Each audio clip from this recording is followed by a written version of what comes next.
اعوذ باللہ من الشیطان اللعین الرجیم بسم اللہ الرحمن الرحیم۔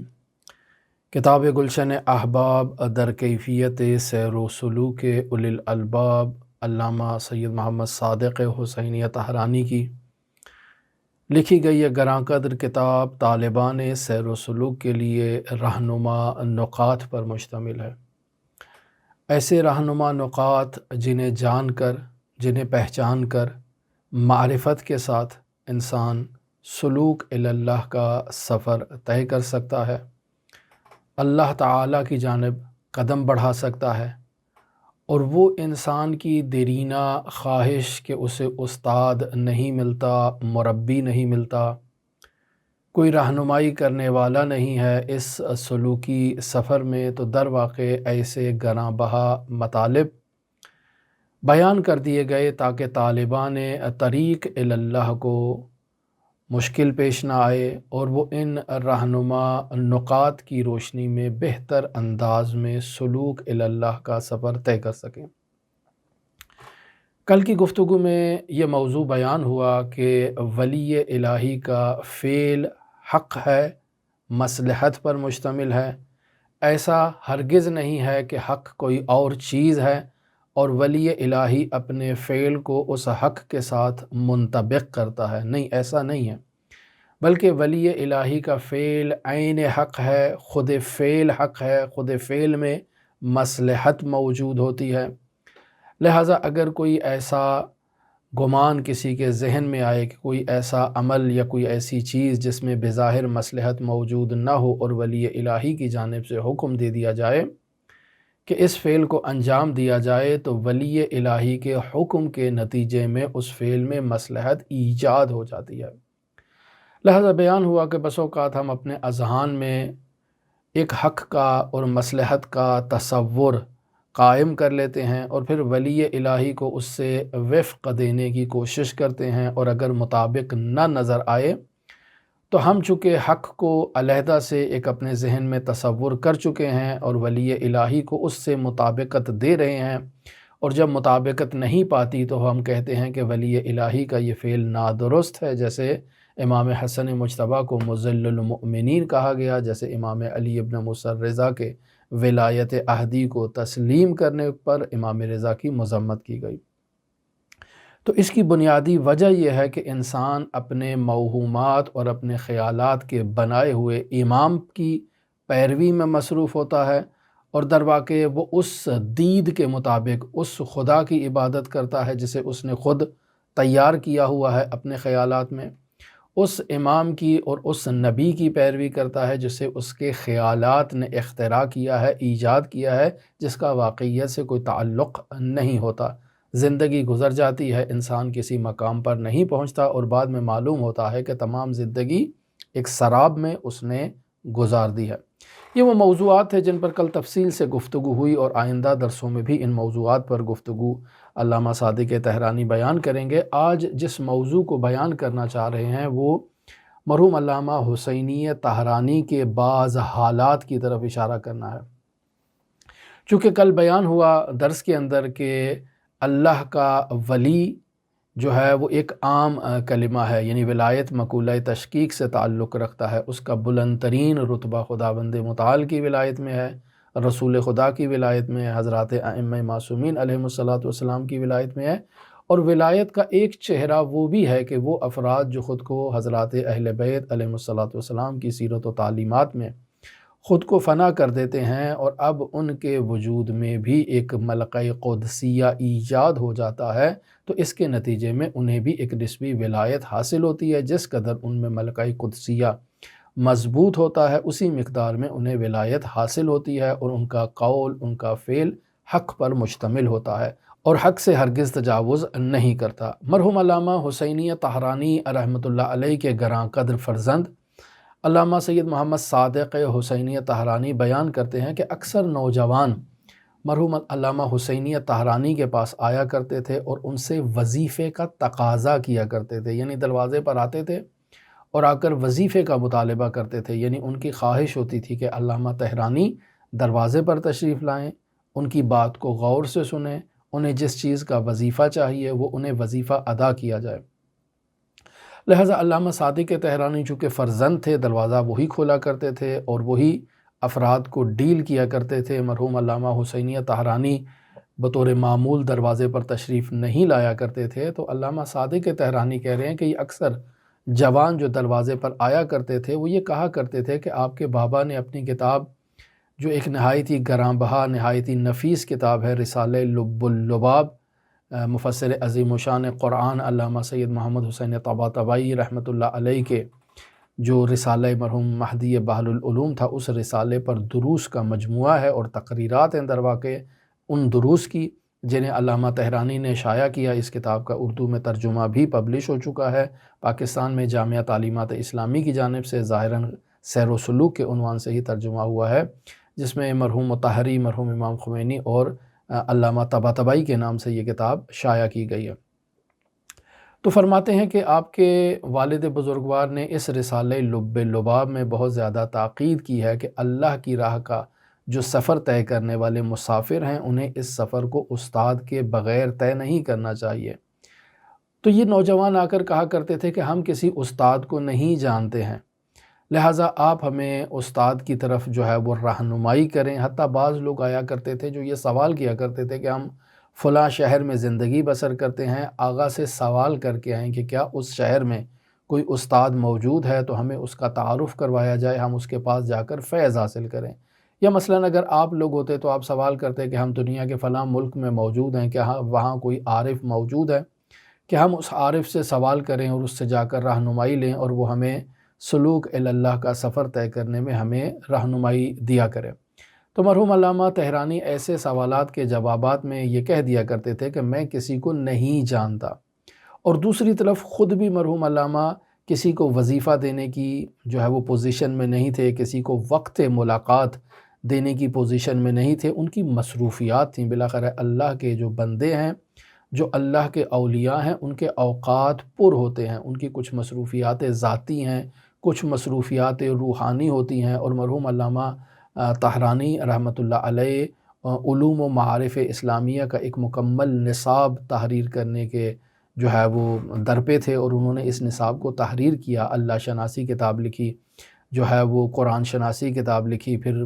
امام شناسی کا دورہ لکھا، پھر معاد شناسی پر انہوں نے کتاب لکھی۔ یہ نہایت ہی نایاب کتابیں ہیں جو علامہ حسینیہ طحرانی نے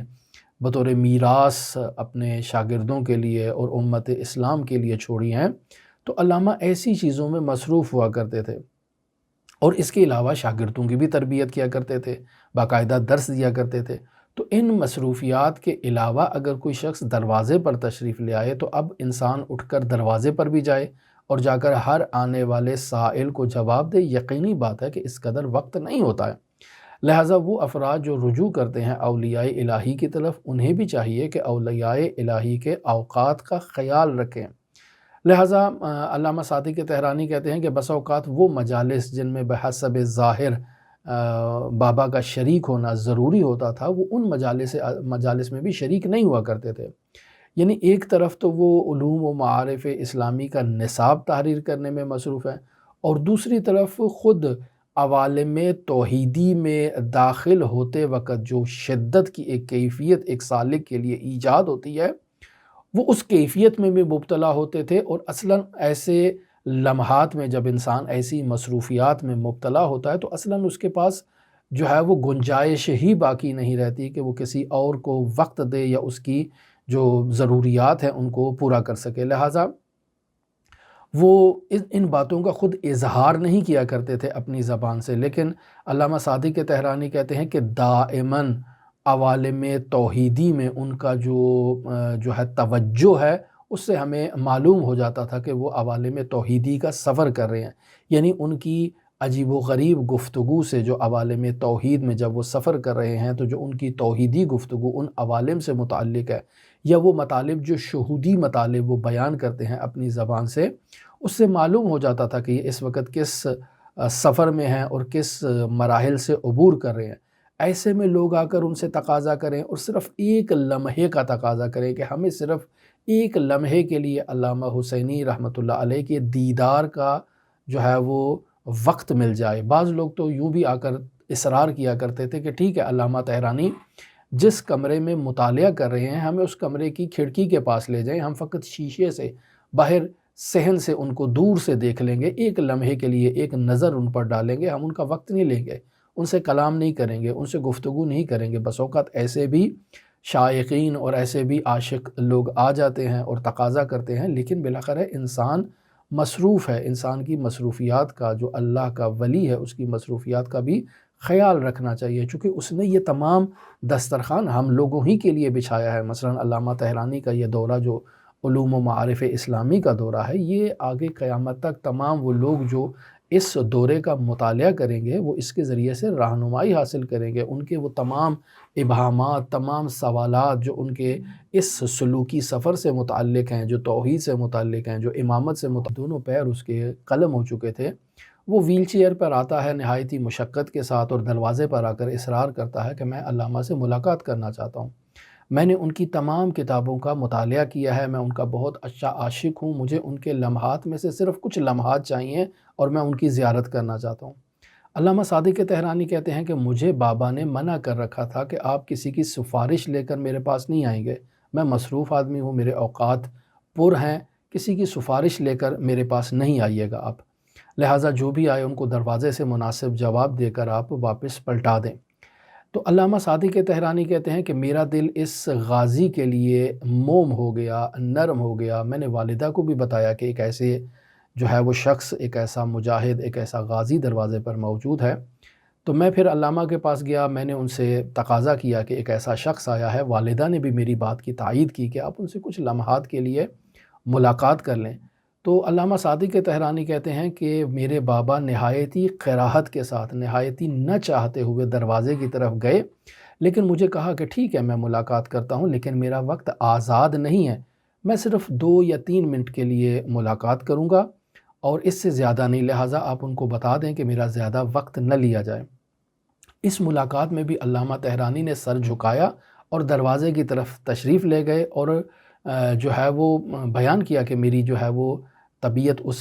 مزاج میں نہیں ہے کہ میں آپ سے ملاقات کروں۔ وہ شخص آیا، ملاقات کی اور چلا گیا۔ علامہ طحرانی واپس آ کر جو ہے وہ اپنے فرزند سے کہتے ہیں کہ میری اس ملاقات سے طبیعت خراب ہو گئی ہے، یعنی وہ روحانی پوزیشن، وہ روحانی کیفیت جس میں میں مبتلا تھا اس ملاقات سے پہلے، وہ درواقع اب میرے لیے بندش ایجاد ہو چکی ہے۔ یعنی بعض اوقات انسان جب کسی سے ملاقات کرتا ہے تو اس ملاقات سے انسان کے وجود کے لیے بندش ایجاد ہوتی ہے، لیکن وہ سائل جو ملنے کے لیے آیا تھا وہ نہایت ہی خوشحال ہو کر، نہایت ہی خوشی کی کیفیت میں، نہایت ہی مسرور کیفیت میں واپس گیا، لیکن خود مرحوم علامہ طحرانی کے لیے بندش کی کیفیت ایجاد ہو گئی۔ آپ کو یاد ہوگا ہم نے انہی درسوں میں بیان کیا تھا کہ مرحوم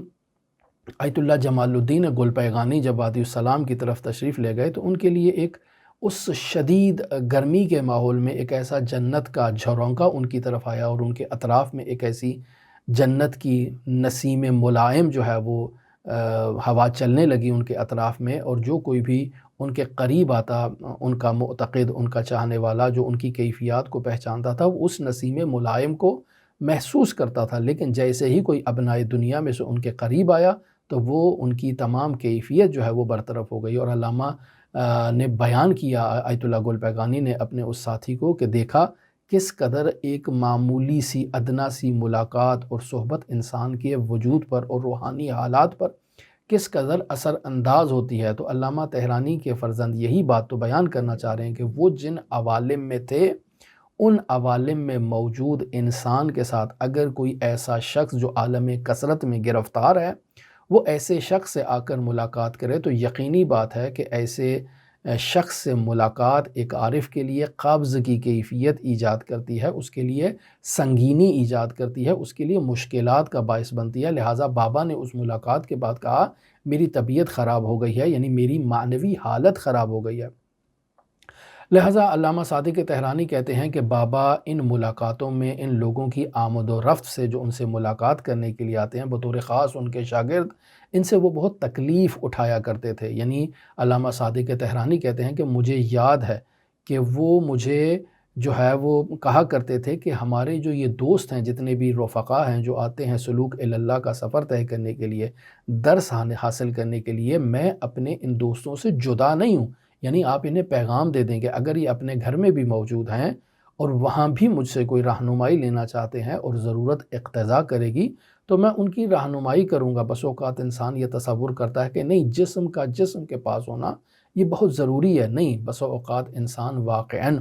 بعض ایسے شاگرد ہوتے ہیں کہ جن کو انسان راہ دور سے رہنمائی کر سکتا ہے، جو خواص ہوتے ہیں۔ لہٰذا علامہ طحرانی کہا کرتے تھے کہ جو مجھ سے محبت کرتا ہے، مجھے پسند کرتا ہے اور میرے راستے پر اور میری روش پر، میرے طریقہ کار پر چلنا چاہتا ہے، اسے چاہیے کہ وہ ہمارے دوستوں کو بھی پسند کرے۔ اس سے کیا مطلب؟ یعنی وہ افراد جو پہلے سے علامہ طحرانی کی خدمت میں موجود ہیں، ان کے پاس ادب سیکھیں، ان کے پاس درس پڑھیں، ان سے رہنما اصول سیکھیں، ان سے سیر و سلوک کی باتیں پوچھیں۔ لہٰذا علامہ کہتے تھے کہ میں اپنے رفقا سے جدا نہیں ہوں، یعنی وہ افراد جو اب اس راہ میں مسافر ہو چکے ہیں اور کافی سفر طے کر چکے ہیں، ان کے لیے اگر کوئی مشکل پیش آئے گی تو میں ان کی رہنمائی کروں گا، لیکن یہ ابتدائی افراد جو ابتدائی سٹیج پر ہیں، یہ ہمارے رفقا سے آ کر جو ہے وہ فیض حاصل کریں، ان سے رہنمائی حاصل کریں، اور میں اپنے ان قدیمی ساتھیوں کی جو ہے وہ مشکل حل کروں گا، میں ان سے جدا نہیں ہوں۔ کیوں؟ چونکہ یہ ہمارے جتنے بھی ساتھی ہیں، جتنے بھی رفقا ہیں، یہ اللہ کی خاطر اس سفر میں ہمارے ساتھ ہیں، اور انہوں نے جس راستے کا انتخاب کیا ہے وہ راستہ میرا ذاتی راستہ نہیں ہے بلکہ اللہ کا راستہ ہے۔ لہٰذا مرحوم علامہ حسینی طحرانی اپنے دوستوں کو اس قدر اہمیت دیا کرتے تھے، دوستوں سے مراد یعنی اپنے شاگردوں کو اس قدر اہمیت دیا کرتے تھے، اور واقعاً اپنے دل کی گہرائیوں سے علامہ طحرانی اپنے شاگردوں سے اور ان جو ہے وہ بزرگ اساتید حوزہ سے جو ان کی شاگردی میں تھے، ان سے محبت کیا کرتے تھے، اور ان کی ہدایت کے لیے، ان کے تکاملی سفر کے لیے مرحوم علامہ طحرانی قربانی بھی دیا کرتے تھے۔ اپنے وقت کی قربانی دینا، اپنے ان حالات سے تنزل اختیار کرنا جن عوالم میں ایک عارف موجود ہوتا ہے، وہاں سے نیچے اتر کے دوسروں کی رہنمائی کرنا، یہ واقعاً سنگین کام ہے، مشکل اور دشوار آفرین کام ہے۔ لہٰذا مرحوم علامہ طحرانی کسی سے ملاقات نہیں کیا کرتے تھے، چونکہ یہ ملاقات ان کے لیے سنگین ہوا کرتی تھی، ان کے لیے مشکلات کا باعث بنا کرتی تھی، لیکن وہ اپنے شاگردوں سے جدا نہیں تھے اور اپنے شاگردوں کی جو ہے وہ رہنمائی کیا کرتے تھے، اور یہ معارف اسلامیہ کا جو نصاب انہوں نے تحریر کیا، یہ آئندہ نسلوں کے لیے درواقع اس نصاب کو تحریر کیا گیا تاکہ وہ اس سے رہنمائی حاصل کر کے سلوک اللہ کا سفر طے کریں۔ اگر پھر بھی اب کسی کو استاد کی ضرورت ہے تو یہ جو بزرگ اساتید حوزہ ہیں، جو واقعاً حوزہ علمیہ میں درس پڑھا رہے ہیں اور علامہ طحرانی کی شاگردی میں اپنا وقت انہوں نے گزارا ہے، ان لوگوں سے فیض حاصل کیا جائے، ان سے رہنمائی حاصل کی جائے، چونکہ پہلے یہ استاد کی شاگردی اختیار کر چکے ہیں۔ ہاں، جب انسان کسی ایسے مرحلے پر پہنچ جائے جہاں اسے استاد کل کی ضرورت ہو، تب انسان اس سے استفادہ کرے، اور یہ چیز حوزہ علمیہ میں عزیزان محترم عرفا کے سلوکی سفر میں رائج ہے۔ ہم پہلے بیان کر چکے کہ ایک شاگرد آیا ملا حسین قلی حمدانی کے پاس تربیت حاصل کرنے کے لیے۔ ملا حسین قلی حمدانی کے پاس تو وقت نہیں تھا تربیت دینے کے لیے، تو انہوں نے آیت اللہ مرزا جواد آغا ملکیہ تبریزی کے ذمہ لگایا کہ آپ نے اس کی تربیت کرنی ہے، آپ نے اس کی رہنمائی کرنی ہے، آپ نے اس کی ہدایت کرنی ہے۔ لہٰذا مرزا جواد آغا ملکیہ تبریزی اس شاگرد کی رہنمائی اور ہدایت اور اس کی جو تربیت کے جو وظائف ہیں ان کو ادا کرنے میں مصروف ہو گئے۔ مرزا جواد آغا کہتے ہیں کہ جب تجرد نفس کا مرحلہ آیا تو میں نے کہا کہ اس تجرد نفس کے مرحلے میں یہ ملا حسین قلی حمدانی کی شاگردی اختیار کرے، لہٰذا میں اپنے اس عزیز شاگرد کو لے کر ملا حسین قلی حمدانی کے پاس گیا اور میں نے کہا کہ قبلہ آپ کی حکم کے مطابق میں نے اس کی تربیت کی ہے، یہ مراحل ہم نے طے کر لی ہیں، اب یہ تجرد نفس کے مرحلے میں آیا ہے، اب یہاں آپ اس کی رہنمائی کریں۔ تو ملا حسین قلی حمدانی نے کہا یہ تو کوئی مسئلہ نہیں ہے، یوں ایک ہاتھ کا اشارہ کیا اور کہا یہ ہے تجرد نفس۔